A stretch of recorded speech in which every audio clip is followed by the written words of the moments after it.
Assalamualaikum warahmatullahi wabarakatuh. Halo semuanya, perkenalkan nama saya Firdaus. Nama saya Dwi Anaktipianti Siotang. Nama saya Anggun Mutiara. Saya Rifka Kilada Aldea. Saya Ella Rizka Fadila. Di sini kami akan membuat video edukasi tentang penyuluhan hipertensi. Selamat nonton. Assalamualaikum warahmatullahi wabarakatuh.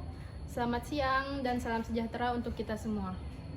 Waalaikumsalam warahmatullahi wabarakatuh. Selamat siang. Baik. Sebelumnya saya mau nanya dulu ke Bapak sama Ibu, gimana nih kabarnya hari ini? Alhamdulillah Baik. Perkenalkan dulu nih, saya dari Farmasi Poltekkes Kemenkes Jambi.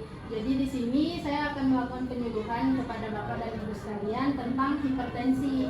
Untuk penyuluhan ini bakal ada moderator, bakal ada pematerinya. Untuk pemateri di sini kita sambut saja, yaitu Anggun Mutiara. Kepada Anggun kami persilahkan.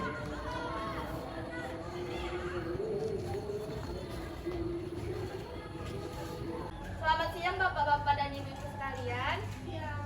Ya. Seperti sudah dijelaskan oleh rekan saya tadi, di sini kami akan melakukan penyuluhan tentang hipertensi. Sebelumnya, apa Ibu-ibu dan Bapak tahu apa itu hipertensi? Tekanan darah. Tekanan darah yang tinggi. Iya.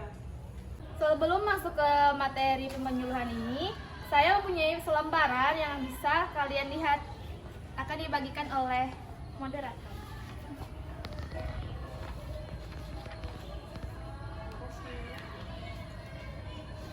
Jadi, hipertensi adalah kondisi di mana tekanan darah terhadap dinding arteri itu meningkat.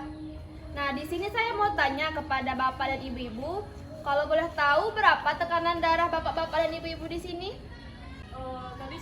Tadi malam saya ngecek 142/90 dan itu sangat tinggi sih. Kami terakhir ngecek tuh Kak 115/80. Kalau saya sendiri kemarin terakhir ngecek 120/80. Nah, untuk Ibu tadi 142/90 ya? Iya. Itu termasuk cukup tinggi karena menurut literatur saya baca tekanan darah normal orang dewasa itu dari 95/60 sampai 145/90. Jadi dengan tekanan darah yang setinggi itu sudah termasuk ke dalam kategori hipertensi. Iya Bu, kan tensi saya nih naik nih. Terus itu saya juga sering sakit kepala. Itu biasa penyebabnya itu apa ya Bu? Jadi faktor penyebab dari hipertensi ini beragam ya. Yang pertama bisa saja karena faktor genetik atau keturunan. Mungkin saja orang tua dari ibu pernah menderita penyakit hipertensi. Jadi itu bisa menurun ke ibu sendiri.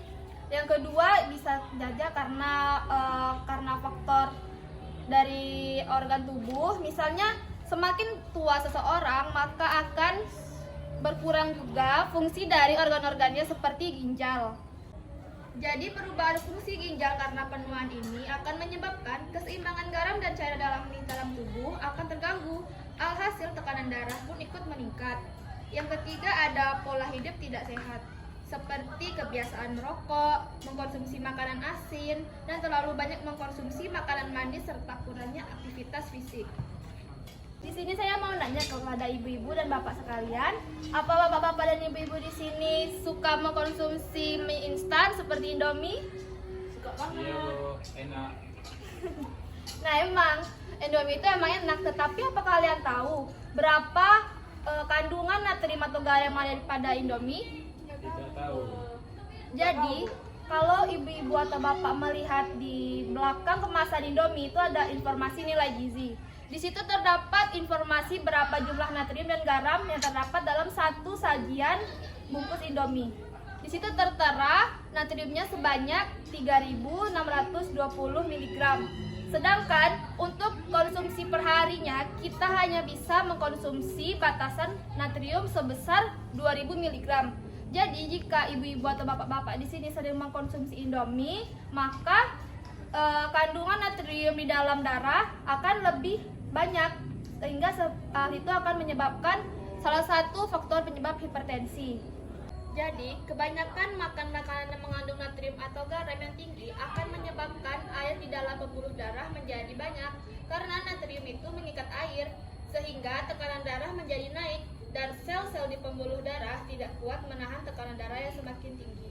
Akibatnya terjadilah penebalan pembuluh darah.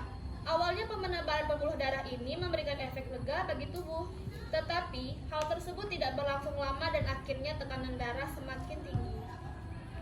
Oh ya Bu, saya mau nanya nih, apa penyebab tensi naik turun? Karena kadang saya juga tensinya naik turun gitu Bu. Apakah ada faktornya gitu? Jadi tensi itu bisa naik turun bukan karena pola makan saja, tetapi juga karena aktivitas fisik ataupun pikiran seperti stres atau emosi. Jadi semakin kita banyak beraktivitas dengan atau tidak banyak beraktivitas itu akan mempengaruhi tinggi atau rendahnya tekanan darah.